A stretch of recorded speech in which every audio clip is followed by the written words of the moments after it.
There are few ways to disrespect someone more than slapping them across the face, and we've got a story about that, deep-seated in revenge, coming up in just a bit. But first, waste my time because your accounts team are hopeless? I'll fine you £20. Some years ago, I took a series of evening classes at the local uni. The fees were payable at the beginning of each term, and you paid a reduced fee if you settled within 2 weeks of being billed. As money was a bit hand-to-mouth at the time, I often missed the early payment slot and ended up paying the full amount. Annoying when you're already short of cash, but rules are rules. I completed the course that July and thought no more about it. However, in July of the following year, I received a terse letter from the university accounts department threatening legal action if I didn't clear an outstanding invoice for the final term of the previous year. Now, the tone of the letter rubbed me the wrong way, especially as I had paid. Fortunately, I'd kept all of the receipts for my course fees in my course work file, which I still had. Hence, I sent copies of all the receipts to the university showing that I had paid and asked them to ensure my details were updated to reflect this. I received no reply. Just the following year, I got another threatening letter saying my final term's fees from 2 years previously were still outstanding and they were going to pursue legal action. This really rubbed me up the wrong way, as I'd already wasted enough time on this issue, and this sort of incompetence riles me more than it should. Once again, I dug out my receipts and the letter I sent the previous year and included them as attachments to a very terse, bordering on rude letter of my own. However, while I was drafting that letter, I noticed that the sum they claimed was outstanding was the amount you paid if you settled the bill early. My receipt was for the late payment fee, which was £20 higher. I saw a chance of some petty revenge, not only to take advantage of their incompetence, but to also force them to update their records. In my terse letter, I demanded that they update my records and refund my overpayment of £20 immediately. A check duly arrived about 3 weeks later. No letter of apology or anything, just a check. I didn't ever hear from them again. Yeah, so 2 lessons learned here. Number 1, keep a paper trail for everything. Never discard or throw away those receipts. And number 2, sometimes you just have to roll up your sleeves and fight fire with fire. Don't let anybody bully you. Good for you, OP. Get your money. Tremenda Karucha commented, "It's satisfying to see how a simple administrative oversight turned into a small but sweet victory, though it's hard not to feel a bit of schadenfreude at the university's missteps." And he replied to this, "The real schadenfreude occurred for me a few years later when the uni amalgamated with another and the site I attended closed down. I wasn't surprised." Also, hey everybody, my name is Brendan, and if you guys enjoy these ProRevenge videos, it would be amazing if you liked the video and commented down below if you're listening to our podcast. Now then, our next story is, I have zero intention of paying this debt. Former roommate fell out with me after I required them to actually pay rent and take care of themselves, and apparently their grand revenge plan was to give my phone number to all the creditors they've defaulted to. This means I get calls nearly every day asking for former roommate from different banks and lenders. It's annoying as heck, and they don't seem to understand that I neither know nor could care less where the person they're looking for is. So I've started responding with the line in the title when they ask for the former roommate. I've checked and locked down my credit. The culprit here isn't bright enough for identity theft, and if they were, this'd be a legal case and not a Reddit post. I don't say anything except I have zero intention of paying this debt, which is true because it's not my debt, and occasionally following up with, "You may have to sue to get that money," which is also true as far as I'm aware. And then I hang up. Sure showed me, bud. Showed me you've defaulted on multiple lines of credit and now are running like heck from them. Totally apropos response, and rest assured the government will get their money one day. One day. Always watching. Ricardi replied, "Call the real debtor at, the only solution should be your ex-roommate's phone number,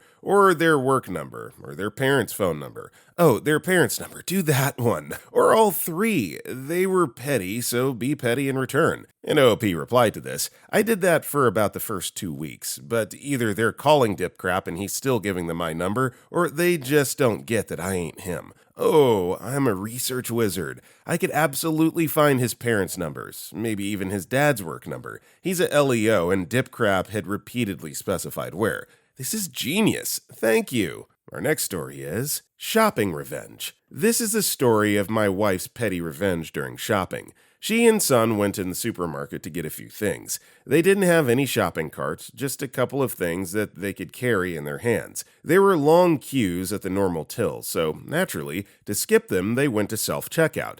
The system there is 4 self-checkouts and 1 line for all of them. Line was not long, maybe 2 to 3 people, but by the time they were next in line, there were around 10 people behind them. So their turn comes, and she was distracted for a few seconds. Nothing unusual. We're talking about 4 seconds max. Usually when that happens, the person behind prompts the next in line and waits for their turn. True sign of civilization. Not this time. A young couple, maybe in their late teens to early 20s, pushes past her and son. Usually she would let it slide, but not this time. She calls out to him and asks, does he really think that 10 people behind her are waiting for him to cut past the line? His answer? Well, you didn't pay enough attention and weren't fast enough. Instead of arguing with this idiot, she calmly swiped one of her items on his till and proceeded to the next that became vacant. By the time she finished with her items, he was still waiting on the store clerk to cancel her item. As they went towards the exit, he called out to her, "You're crazy!" She calmly replied, "Well, you didn't pay enough attention," and exited out. Love this, love this. If it was me personally, I'd have just eaten the humble pie and paid for whatever item wifey here swiped. But, it's just a case of immediate karma coming back to bite someone. But I love this story. Bungus the Mungus replied, "Glad she got back at them. They could have just got their attention and motioned to the free checkout. It would have taken them 5 seconds of their time to show respect. People do so much bullcrap to each other to save inconsequential amounts of time." Our next story is teaching a road rager a lesson he'll never forget. One weekend, 3 weeks ago, I was driving on the freeway with a car full of people, where this one guy thought it was okay to cut in front of me, causing me to veer off, nearly hitting the shoulder wall. I have a dash cam and caught the whole thing. When I reviewed the video, I saw it was a commercial truck, so I called the number with a block number on the side of the truck and asked if he was the owner of the company and was the one driving earlier, and they said no. So I proceeded to tell him that their employee was driving reckless on the road, where they replied, "It was me! You drive slow as freak!" I was going 60 and a 50 mph already. I told him, "You endangered everyone on the road," and he told me to freak off. So after some exchange, I told him he freaked with the wrong person and hung up.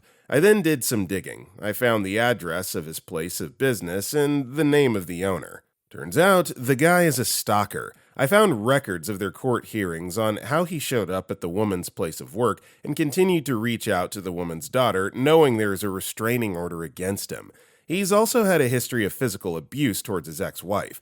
So then started to plan. In the 3 weeks, I have him signed up for Scientology, signed him up for calls from multiple churches stating that he was a sinner and a stalker, signed him up for free quotes on loans and Medicaid and free auto quotes on his truck, signed him up to sell his home and to have all these companies call him as the point of contact. I also called him on a blocked number, leaving AI automated messages asking for him for his services and leaving a number that's unlisted. Since I'm in tech, I know there's a program that allows me to create text messages and control how many times they're sent a text message and how long I want it to run. He's now getting a yoga pose text message every day. If this guy wants to A, be a dangerous driver, and B, not take any self-accountability for that, I think this is definitely payback's warranted here. Flowers by Irene 69 replied, "You found out all that actionable crap about him and then didn't act on it?" Our next story is, kept leaning on me on a bus? Enjoy the floor, ma'am.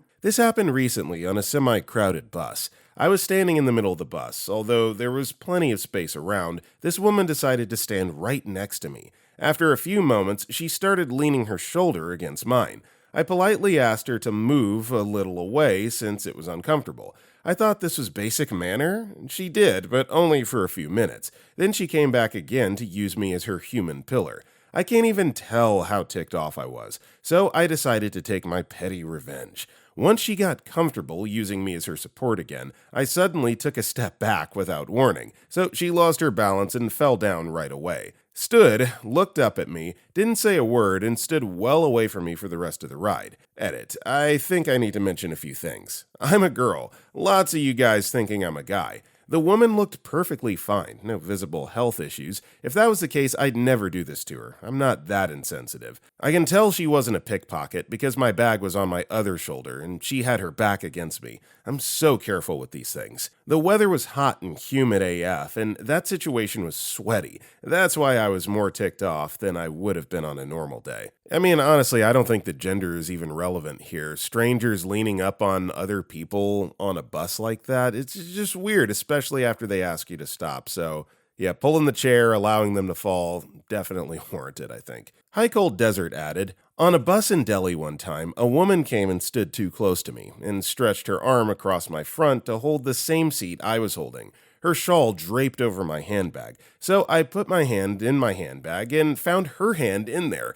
I shouted and she didn't move away, so then I stood firmly on her sandaled foot. Then she moved away. Nothing was missing yet, so it was okay. Maleficent Inn's Curse posted, honestly, if you found her hand in your bag, you should have just grabbed a couple of her fingers and bent them backwards enough to hurt pretty good and say, stay the frick out of my bag, thief. Our next story is, my phobic family members keep getting me Harry Potter fabric, so I used it for a chest binder. Pretty much the title. I asked my family members not to get me any first-hand Harry Potter merch because I don't want to promote or support a transphobe. Even though I did love the books as a child, they instead got a crap ton of licensed Harry Potter fabrics. Like, every single person got like a yard of 5 to 6 different fabrics. I asked for the receipt so I could return all of it, and only a few of my family members gave me them. So now I'm stuck with about 11 yards of cheap fabric that's been laying in my closet since November or December, and I need to make myself a new binder. A binder can be made in many ways, but the way I make mine is 1 or 2 panels of a thin, soft fabric with an equally thin, non-stretchy fabric either in between the two or on top of the one. Then, for the back, an extra stretchy fabric to equally bind my chest. And I'm rummaging through my closet, and I find this heap of cheap Harry Potter print fabric that's really not stretchy. And so now I have a Harry Potter lined chest binder. Thank you, J.K. Rowling, for making a trans/non-binary kid feel affirmed. Totally kidding. Freak you, J.K. Rowling. I hope you die alone. Another one bites the dust posted. I hope, provided it's safe for you to do so, that you cheerfully tell your family what projects you use their gifts for. And OP replied to this, once me and my family move, I will. I'm not out to them fully. I just told them not to buy Harry Potter crap, or Trump hats. The fact I still had to tell multiple functioning adults not to buy MAGA hats for a child is insane. Our next story is, got guilt-tripped over a tip, so I left 10 cents instead. I work in custodial at a resort. I clean puke, pee, crap in both guest and employee bathrooms, including the ones the bar staff use. One day after work, I went to the resort bar, not a sit-down place, and bought a $9 pre-made drink. The bartender just poured it over ice with a bit of oat milk. I didn't tip.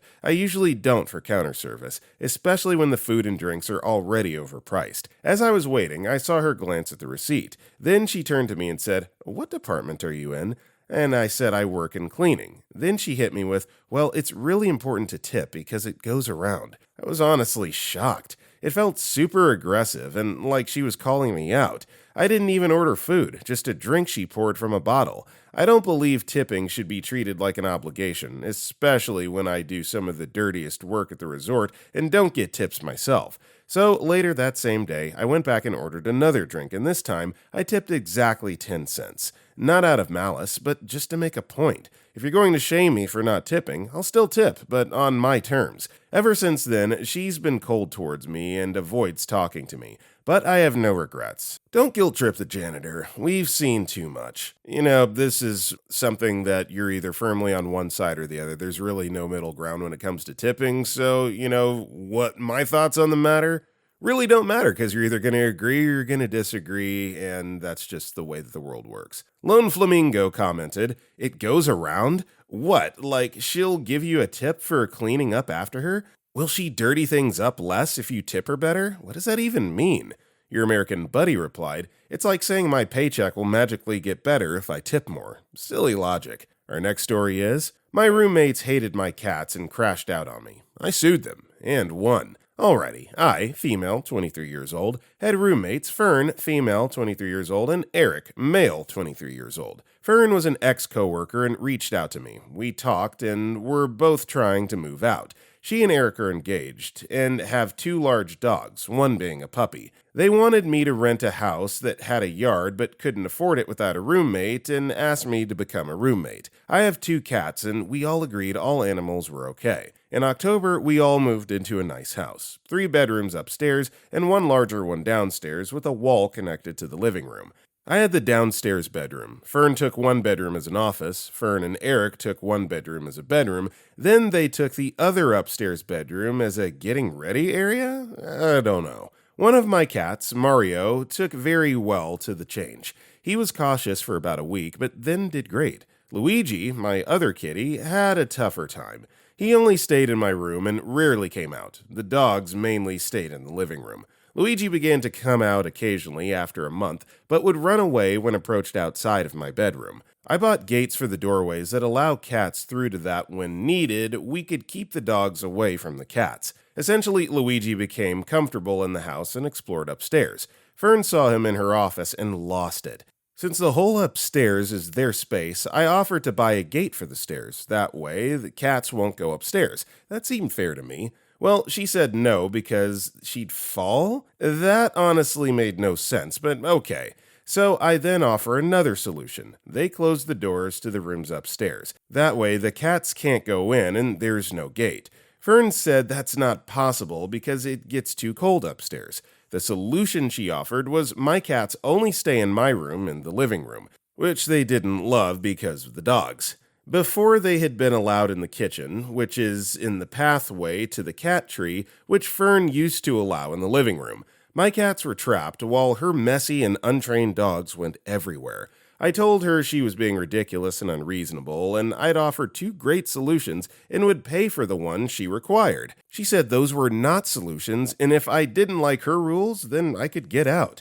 I started tearing up because honestly, she and Eric had been so nice before. I was just shocked that they switched up so quickly. She then said, "What, you're going to cry about it now?" Like, bench, I'm losing my housing situation. Yes, I am. Anyway, mid-December is when the argument went down, and I took my cats to my parents because I didn't know if they were safe there because of Fern's unexpected behavior. I packed up all my stuff and moved into my parents'. Mid-January, we amended the lease to remove me from it. It actually cost $300 to do that, and since they wanted me out, I said they should pay it.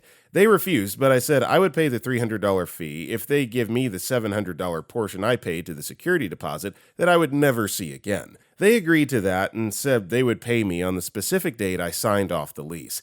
Those were the only conditions, and all over text message. Come the day I sign off the lease in January, they text me that I will not be receiving any money from them because I left the room a mess. Okay, that's fine. I took a video and photos of the room the day I vacated. I had vacuumed and taken all my stuff. I texted them that I would see them in court, and they laughed and said there is no way I could afford court and that I would have 0 case. I proceeded to take them to small claims court.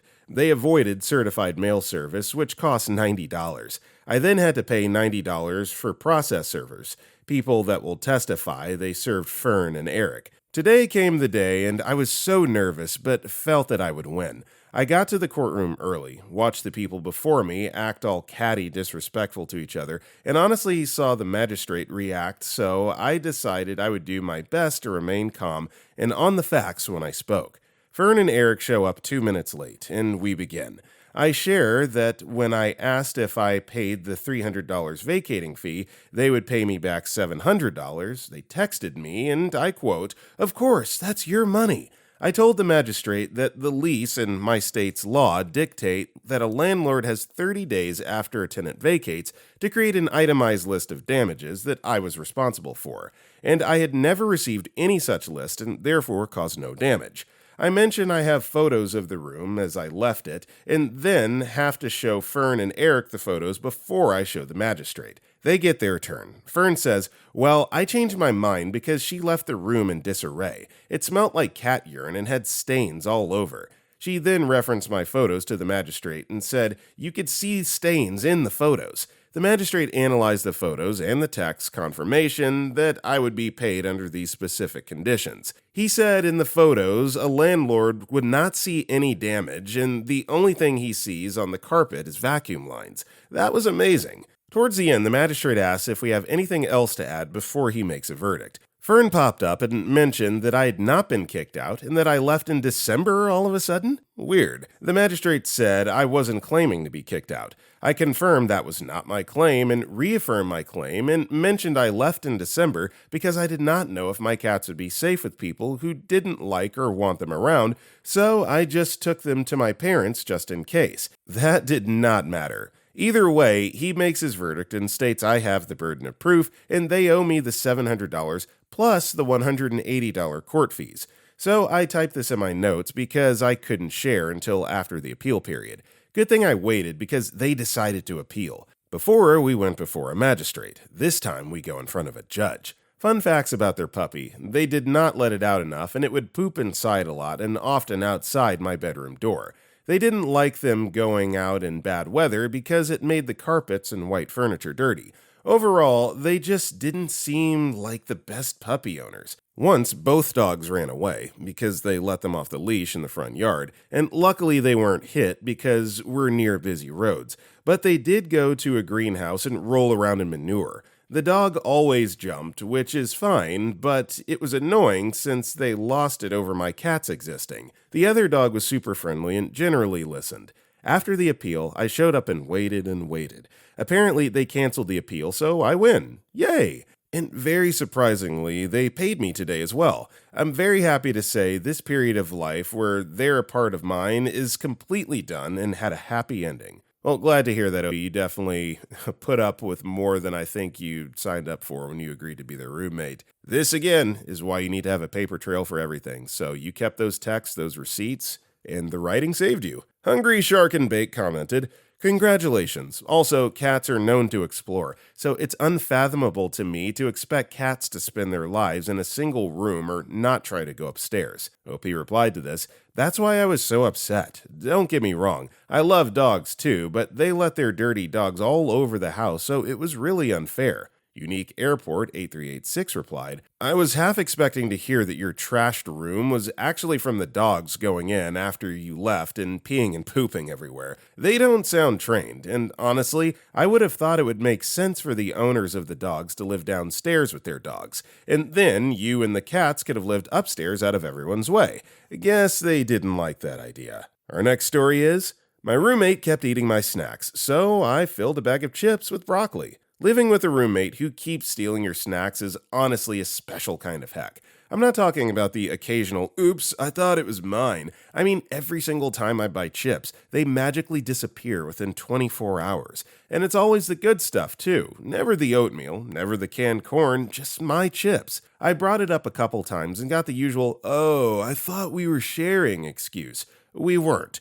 So one day, I decided to try something different. I took an empty bag of sour cream and onion chips, filled it with raw broccoli florets, still cold from the fridge, resealed it, and casually left it on the counter, like bait.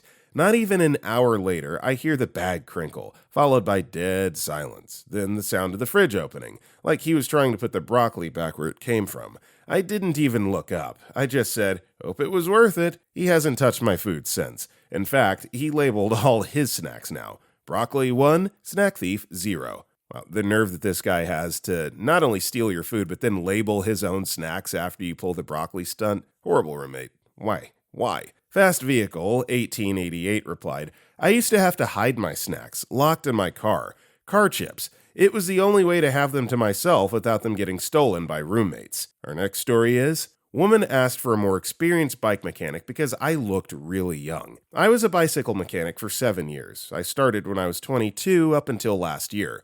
Worked on and built some high-end bikes. I look very young because I got that Asian blood. I was working the service counter, which is usually for people who are experienced enough to diagnose a bike. I'm maybe 26 to 28 at the time, just before I became the service manager. In comes a middle-aged woman and starts to try and help her out. But she doubts my knowledge of bicycles and thought I was just a helper or something. She asked for someone who's older and more experienced because she doesn't trust me with her fancy bike. It happened kinda often, and this lady was being an elitist snob. We have this newer, older tech that started with us maybe 2 years prior, and he's old enough where he was alive during the Vietnam draft. But he's pretty new to the industry, and we're also wanting him to get comfortable working the counter when I'm out on lunch or if it gets really busy. This lady sees him and asks for him. So I smiled and said, okay, sure. I ask him to help the lady out, and I help out the rest of the service line on a busy Saturday. The newer tech builds bikes well, but is also still learning how to diagnose problems and find the right parts. So naturally, he's taking a longer time. In the meantime, I'm helping out people left and right, booking service tickets from low dollar value to high dollar value, finding everything I need. Newer tech would occasionally ask me questions on how to find the correct parts from our distributor or our parts shelf, and if the price is too worn or not. I can see the lady is getting impatient. She then asks the newer tech, "How long have you been working on bikes?" And he says about 2 years, and proceeds to tell her about me, that I've been doing it for a long time, and that I may look young and inexperienced, but I know what I'm doing. Then, what he said next gave me a pretty good chuckle. He said, "You can't judge a book by its cover. He might just know how to fix your bike." I don't know if he overheard the lady ask for an older, more experienced mechanic, but I didn't tell him what this lady asked for. Lady was not amused. Meanwhile, I had just helped maybe 15 plus customers in the what was probably a 45-minute, an hour, maybe an hour and a half. Time flies during the rush. I was able to do that number because I had other techs in the back I could send quick tube changes or minor adjustments to if the line got too long. He also liked to chat a little bit. After the rush was over, he was still helping her. I looked at the other tech and said, "I'm going to lunch." Came back from Taco Bell across the street, and she was just barely leaving the store. I smiled and said, "Have a great day, miss." She just kept walking. Hey, she got what she wanted, an older employee to help her out. Older and age don't necessarily equate to experience outside of life experience. So, lesson learned, hopefully. Verity Not Levity commented, "As someone who has that Asian blood too, I feel you. The number of conversations I've had that amount to, 'You can't be the manager, you're too young,' when I'm probably older than the person complaining, is far, far too high." Muted Shake 6245 replied, "Or buying a bottle of beer. Infuriating. Me being almost 40, getting asked for ID because I just shaved that morning. I just quit shaving after that." Our next story is, "Slap me in the face twice. Got my revenge." This was years ago, but we went to a rock concert, and the crowd was energetic but cool to each other. It was mostly people in their 40s and up down on the floor, but no pushing and shoving. Everyone found their spot and were happy to enjoy the show. The little Miss Thang pushes her way up into the crowd, starts to tell people that they're too tall to be on the floor, purposely dancing into people to get them to move. You know the type. My buddy and I made a little wall of ourselves to shield our wives from this bench. She even tried to shove me aside and said my wife was her friend. Her wild dancing and flailing caused her hand to hit me in the face. Stepped on my feet multiple times, and 3 or 4 people told her to calm the crap down. A few minutes later, she hit me again, and as she turned her back to me to argue with someone else, I dumped most of a very large beer into her purse. The 3 ladies behind us saw this and gave me a thumbs up and laughed. About 20 minutes later, the girl reached into her purse to get her phone and found beer soup. She tried to yell at people, but I indicated my beer can was full and turned my back. She tried to get security involved, but they just laughed at her. After the show, she was outside, begging someone to call her an Uber since her phone wouldn't work. Maybe I went too far. It seemed justified at the time. I would love to know who the headliner was, what concert this was at that had a bunch of 40-somethings out there slapping each other and pouring beer in each other's bags. Sounds like a great time. Sign me up. Lion CM commented, "We were in a packed restaurant and this woman stood to leave, but didn't walk away. She stood there talking to people and kept bumping her purse into my friend's head. My friend was eating a really juicy piece of prime rib. Finally, he cut a big chunk of meat, turned, and dropped it in her purse. We laughed the rest of the night, wondering when she was going to stick her hand in her purse and find the saucy meat." Our next story is, "Petty Revenge on My Mom." My mom fat-shamed me all my life. I developed early. got my period, boobs, and hips at 10, and she decided I was fat. She was forever putting me on a diet, shopping and chubby girls instead of juniors. Decades later, when I actually gained a lot of weight after 2 successive pregnancies, she got out of control, humiliating me in public, to relatives, to my husband. When I took up running and was shedding weight very quickly, she didn't see it. At the time, I was having my suit pants altered to fit my changing shape, so my size 14 pants were tailored to a 10. When those were big on me, I brought them to my mom and said, "These don't fit anymore. Would you like them?" She was so proud of being a slim 14, but she was very upset when she told me they didn't, and she must be bigger than I thought. Petty AF, but it gave me great satisfaction. Yeah, even if it's from a parent, body shaming, never okay. Shocking that a mother would do this to her daughter. It's unfortunate, but yeah, I think a little bit of petty revenge. Totally justified. 57 Eucalyptus Breath replied, "As a mom, I'm mortified by your mother's choices. As a mom, I'm so dang proud of you. Taking back your power is awesome. Her views are hers. May they never negatively impact you. You're a healthy, lovely mom yourself, and I'm sending big internet hugs. Great job." Our next story is, spilled my dad's abusive, cheating, and drinking lore to his parents on his birthday. Today's my dad's birthday. It reminds me of what I did for his birthday a few years ago. I'm a 17-year-old female, the oldest of 3 siblings. My dad's been honestly traumatizing all of us, although I think my younger siblings are less aware of it, and threatening us along with my mom to hurt us, even unalive us. He also cheated on my mom too, and uses her money to either buy alcohol or to spend on his girlfriend who he was cheating with. One time, he even threatened to end his life unless we did as he said, and attempted in front of me with a freaking rope. I was so done. It was his birthday, and we went out with the whole family. Me, my siblings, mom, my grandparents, dad, and dad's parents and dad's siblings were there too. We were going to celebrate his birthday, and I took this as the golden opportunity. I always knew he was very scared of his family finding out about how much he's changed, as I'm pretty sure he acts like a good person in front of his family, then abuses the crap out of us when they're gone. He cares a lot about his parents and siblings and what they think.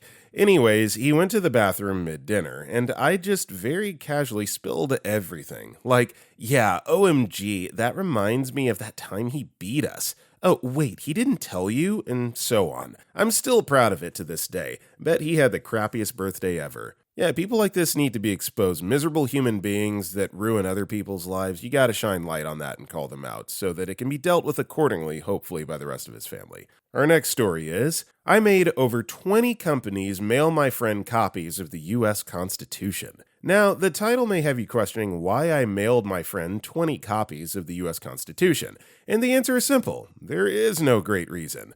I'll preface this by saying I'm no longer friends with this person. We do not even talk. I never felt this story got the laughs it deserved while we were friends, so I bring it here to hopefully get a couple. This story takes place my freshman year of college, or university, what have you. Me and this friend were close all throughout grade school. When it came time for college, we went to 2 different ones, hundreds of miles apart. Our friendship hadn't really faltered, and we were still really close. We talked every day, and though I had made friends at college, I still considered his friend from grade school one of my closest ones. Come spring semester, me and this friend got into an argument. I remember it very vaguely. It's been years. Concerts, travel plans, something in between. We ignored each other for days until we finally began talking again.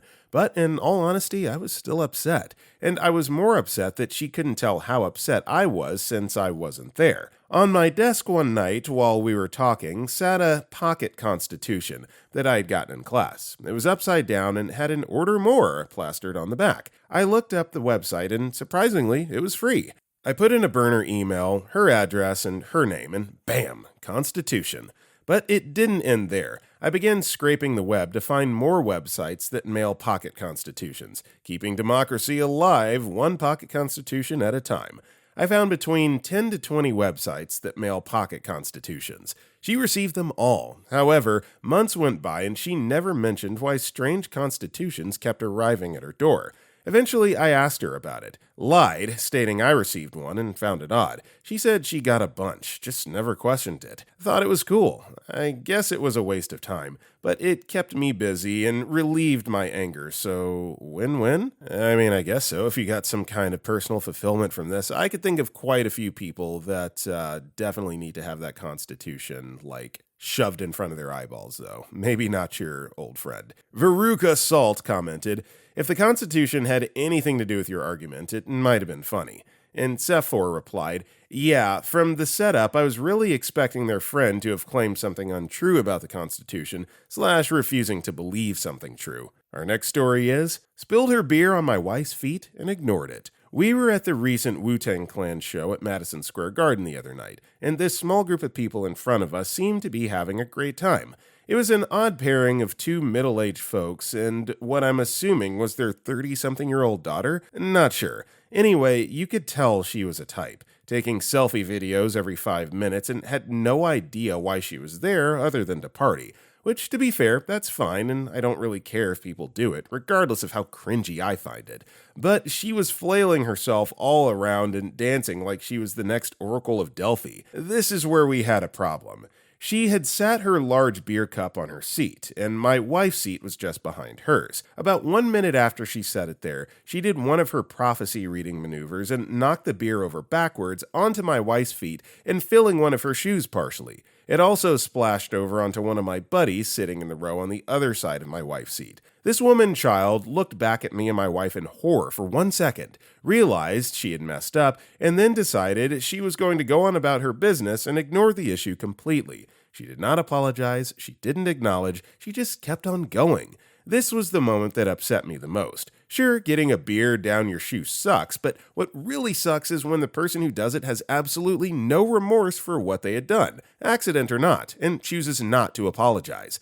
So I did what any normal person would do in that situation. I picked up the beer cup. They had lids with large holes, but still some form of lid, so it was still about half full, and removed the lid and dumped it all over her seat. Foam cushion for good absorption, and a small amount over the front onto her feet as well. She looked back for a brief second when her feet got wet, and we met eyes as I was doing my best customer service style smile for her while holding the now empty beer cup over her seat. She quickly looked away and continued her dancing, choosing to continue to ignore the situation. The best part was her knowing she couldn't sit down, but also not wanting to tell the two she was with what had happened because she had already accepted mentally that she wasn't going to admit fault. So she stood awkwardly when the other two sat down, and after a minute, the guy, father, also quite intoxicated, pulled her down into her seat after she was hesitating for so long. The beer started oozing out of the cushion the second she sat down, and she convulsed. To be honest, in about the same way she had been while standing the whole time, and writhed around in the beer chair for a minute while being held into it by her male companion. You have to love it. Before standing back up with a completely soaked butt full of beer. Her pants were wet from the belt line down past her knees. She continued to get pulled down into her seat by the guy multiple other times before the show ended. I don't think I've had a small petty revenge work out so well in my favor before, and it was quite thrilling. Thankfully, I was able to put a smile back on my wife's face after she saw her stand back up the first time. Love it, love it, love it. You know, it was an accident and you had an opportunity to do some damage control. Opted not to, so yeah, beer in your butt cheeks is what you get. Monknut33 replied, I go to a lot of shows and have had a lot of beer spilled on me, and an apology goes a long way. On the other side of that, I've done pretty much the same thing to people who refuse to take responsibility. It's not a lot to ask, but freak around and find out otherwise. Our next story is, it was international waters. I was middle seat on my first overseas flight from Sydney to San Fran and woke several times with the guy in the aisle seat next to me, elbows literally in my ribs. I gently pushed them back a few times over the course of 10 hours, but it was clear he didn't give a F. With 2 hours left, the cabin crew turned the lights on and the coffee cart came round, and I asked for a coffee. I stood up and reached over to grab it, and don't know, must have hit some mid-air turbulence or something, and accidentally dumped half the hot coffee in his lap. As the cabin crew helped him clean up, I sat back down and put my earphones in and went back to sleep. His elbows somehow managed to stay over his side for the rest of the flight. Funniest thing was watching him go through customs with a damp brown stain on his beige khakis.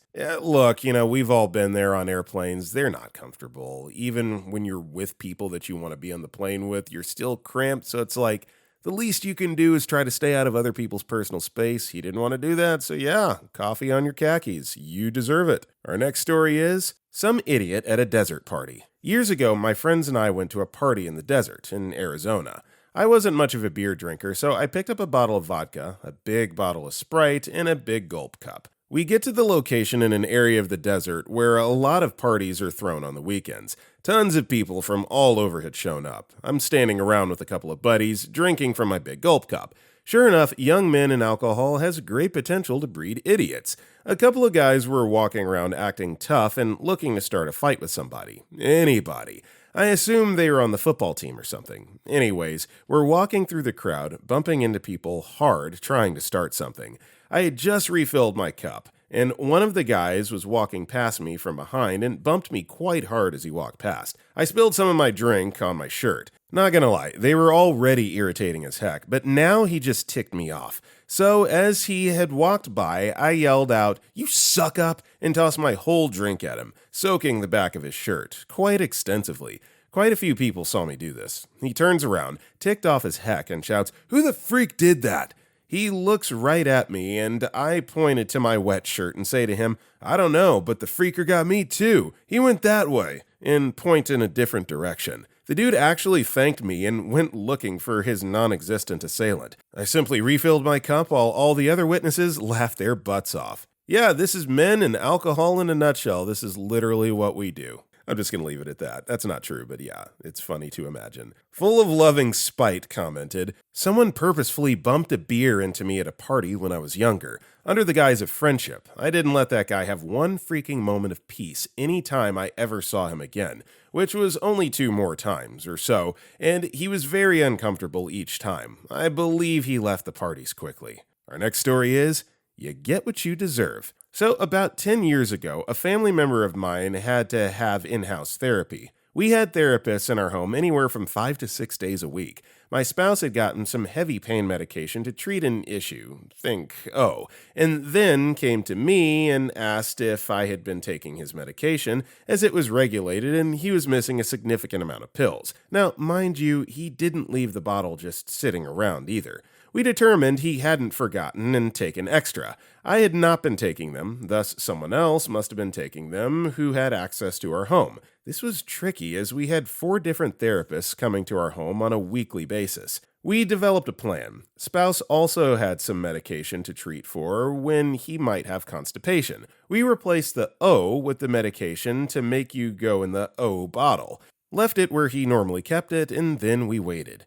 Midweek, one of our therapists suddenly developed explosive diarrhea and had to leave our home early. We didn't have a problem with medication missing after this. I mean, do people really do this? Apparently they do, because we have a Reddit story about it. But my goodness, yeah, you deserve a little explosive diarrhea if you're just going to nick other people's medication like that. Man. Cerulean Blue replied, "That isn't quite as good as getting them in legal trouble, but given how hard it can be to get someone in legal trouble for that sort of thing, if you don't already have cameras everywhere in the house, that was probably the best possible revenge. Even more so since they were apparently trying to get high while working."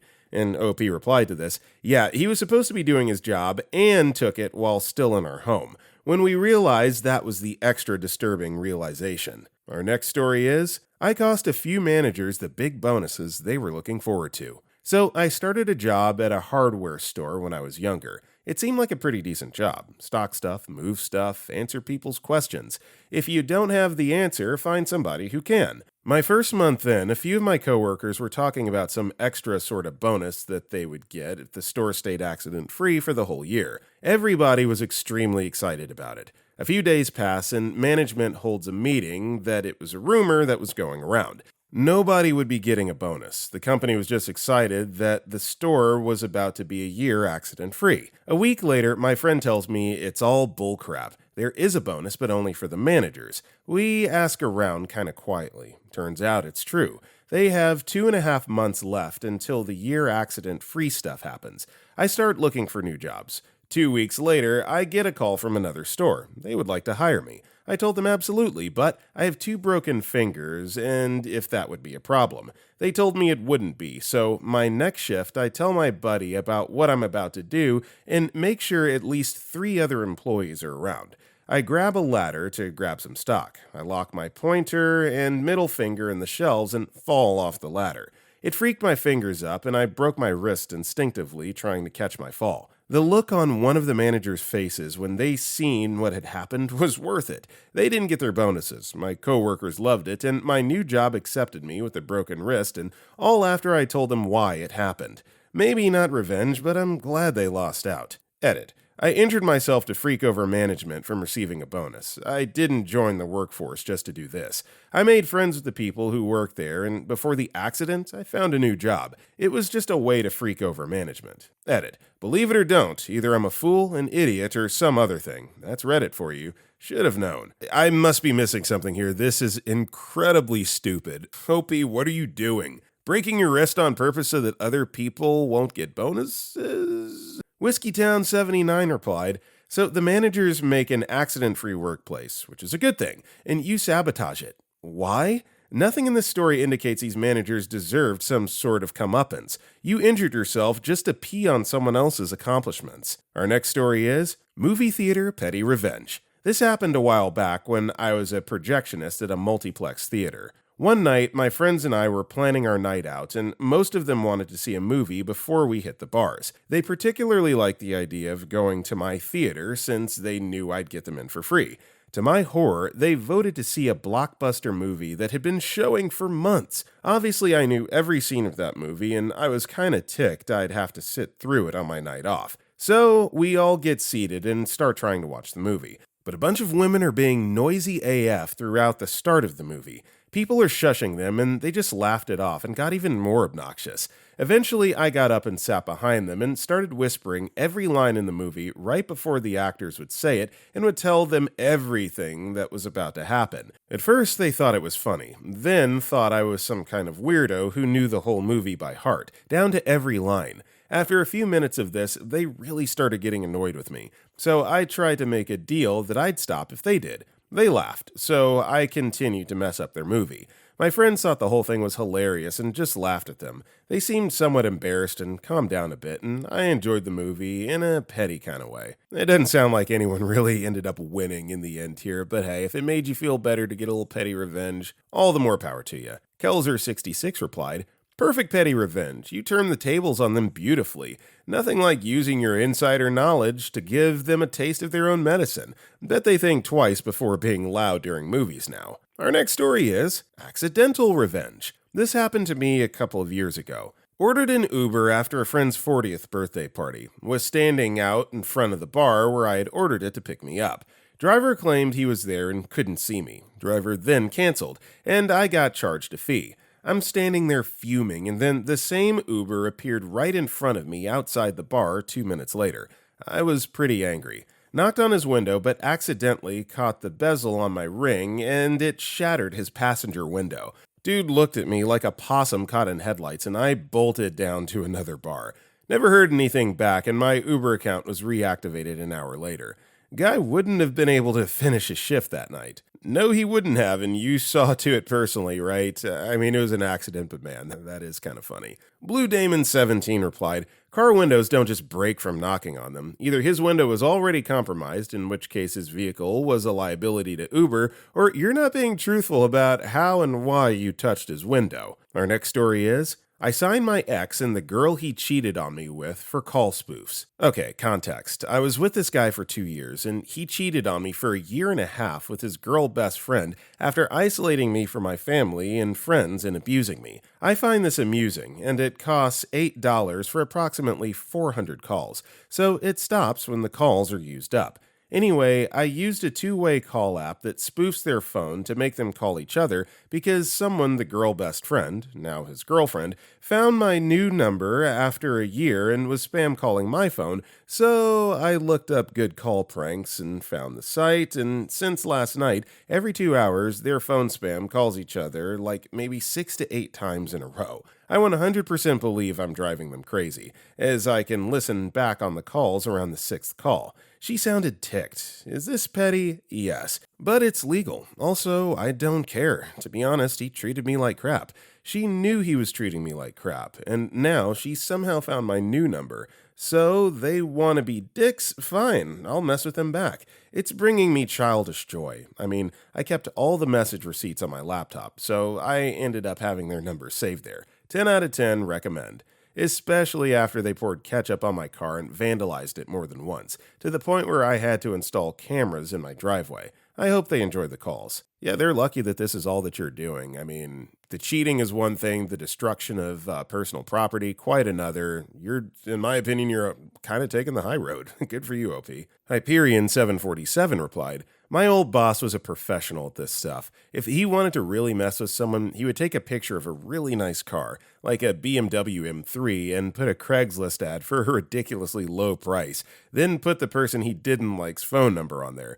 And it definitely works because my boss did it to our IT guy's wife after she cheated on him. She ended up having to change her number. Akujiki87 replied, I did this to my uncle years ago when they still had personal ads. Put his number on the M4M casual encounters. He had so many Richard pricks and phone calls. Guy's a douche. Our next story is, he kept stealing our bar stool, so I got him a standing ovation. Happened at a small resto bar in Quezon City last month. My friends and I, girls out, were at a high table, the kind with bar stools, just vibing after work. We had 4 seats, but one of my friends went to the restroom, so the stool was temporarily free. FYI, the place only had a limited number of stools. It's one of those bars where they expect most people to stand or rotate around. Enter this random dude in a polo and vape cloud aura. He walks over without asking, grabs her stool, and drags it to his table. I said, hey, someone's sitting there. He shrugs and goes, well, she's not here now, is she? We let it go, for now. My friend comes back, sees her seat is gone, and stands awkwardly. The guy doesn't even look our way. Here's where it gets fun. About 20 minutes later, he and his barcada, friends, all get up for a smoke. I walk over, grab his stool, and bring it to our table. Then I wave over the staff and quietly explain the situation. She nods and says, noted, ma'am. Guy comes back, sees his stool's gone, and storms over. That's mine. I sip my beer and said, well, you're not sitting now, are you? He glares, walks to the staff, and she tells him straight-faced, sorry, sir, no more extra seats. You can stand and wait for one to free up. He stood the rest of the night, right next to an electric fan that kept blowing his hair up like a bad shampoo ad. Yeah, medicine doesn't taste so good when you're given a dose of your own, does it? Man, what a douche. He deserves it. Rug Boy commented, well, I guess that's better than my experience. About 20 years ago, a group of friends and I were out drinking, and I went to order a round for our table. Some random chick decided she was more important than me, and as soon as I left, she stole the seat I'd been sitting on for at least 3 hours before she arrived. When I got back with all the drinks, I asked if I may please have my seat back, and she, not so politely, told me that I left it, so it was hers now. Essentially, she called me a misogynist prick and told me to go freak myself. After an hour or so, she went to the toilet, so I quietly retrieved my seat and sat back down. She responded by smashing her glass in my face, and then I got jumped by 3 security guards. It wasn't until all my friends, as well as her friends, explained to security that she had been the one to instigate the problem, to begin with, that security guards apologized and ensured I got the seat back. But that doesn't remove the scar on my face that remains to this day. Our next story is Revenge by Proxy. I'll start by saying that I'm gay. I had a boyfriend for many years, and we ended up getting married, but this story takes place when we were just dating. My boyfriend and I lived in Arizona, and my mom and her husband lived in Minnesota. My dad and his wife also lived in Minnesota. That's where I grew up. My boyfriend and I had gone back to visit Minnesota for a visit. We stayed at my dad's place while we were there. My mom lived about 40 minutes away. She told us we could stay with her, but that we would have to sleep in separate rooms since we weren't married. In reality, because we were gay. And my dad and his wife didn't care, so we just stayed at my dad's and would visit my mom and her husband during the day. When my boyfriend and I did finally get married, we did not go back together to Minnesota for a visit. My mom's husband ended up passing away a few years later. My mom started dating another guy a year or so later. My mom wanted to go down to Arizona to visit, and her boyfriend joined her. My mom was going to stay at my sister's place with her boyfriend.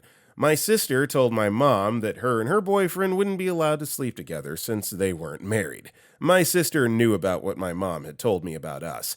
My mom was not happy and asked my sister why she would let other unwed couples stay together, but not her and her boyfriend. My sister calmly responded back that it was my mom's rule that my sister was just abiding by. My mom and her boyfriend ended up staying in a hotel instead. Tremenda Carucha commented, "It's a mind-blowing example of how some people still get away with treating love as a privilege only for those who fit their narrow, outdated standards. And that just makes my heart skip a beat, knowing we're living in a time where these petty biases are slowly being called out and dismantled." Our next story is, car salespeople should not judge a book by its cover. When I was just 20, I landed a lucrative development contract with a company in the city, their Wall Street, and as a result, found myself the director of a small computer company. In the 80s in the UK, most new cars on the road were company cars because it was very tax efficient. So I called a local Ford dealer to set up a test drive of one of their higher-end cars. Not that Fords were particularly high-end, but it was their top-of-the-line performance model, and I'm sure they made a nice profit on them. We made an appointment for a test drive, but when I showed up, the salesman took one look at me and told me that the car was not available. He was very dismissive, and when I pointed out that we had an appointment, he said, "Yeah, well, we don't have a car." No apology, nothing, just a satisfied smirk. I told him, "Okay, when you do get a car, maybe you can give me a call." I handed him one of my newly minted business cards with "Director" as the title. Suddenly, he was very interested, but I was over it at that point and walked out while he followed me, explaining that he had just made a mistake and they did have a car after all. I didn't bother, just continued to walk out. I bought that exact car from a different dealer a few towns over about a week later. The first service was at 600 miles and was included in the purchase price, but I could take it to any Ford dealer, so I made a point of going to the one that had ignored me. The service desk was very close to the salesman's desk, so I made a big show of handing over the key to my new car and loudly letting them know that it was, quote, "here for the 600-mile service." The sales guy looked over and looked pretty sick. He knew he missed out on an easy commission. Hate to say it, but this guy definitely living up to that stereotype of, how sleazy some of these guys can be. And, unfortunately, this is a satisfying conclusion. Lemmy Lola replied, "When I worked for a high-end home theater and audio shop, an older couple came in driving an old red pickup truck and dressed in work clothes. They were ignored by all but one of the sales guys who walked them around and took all the time they needed. Was gracious. They left without buying anything, and he got teased about it, until they showed back up the next week and asked for him. They were dressed very differently than the first time and driving a shiny black fancy car of some sort, and they bought a really elaborate home theater system. They had been up the week before to open their summer home in a very pricey area on the water. They were very good customers of his for ages after that. Nice people, too. I worked in estimating and design, so I got to work with them on their audio systems." An interesting wing 461 added, "Many years ago, I worked with a Hungarian woman who had a very strong accent. She and her husband went into an Audi dealership looking to buy 2 cars. They had been doing yard work earlier in the day and had not bothered to change clothes. They were treated horribly, so they went across the street and bought 2 Jaguars and paid cash. Her husband made a point of going back to the first dealership and told the manager they missed out on a big sale." Okay, everybody, that is all the time we have for today. If you enjoyed the video, don't forget to like and comment down below. And if you want to check out any of our other videos, click the video on the right. I got nothing else for you. Get out of here. I will see you all next time.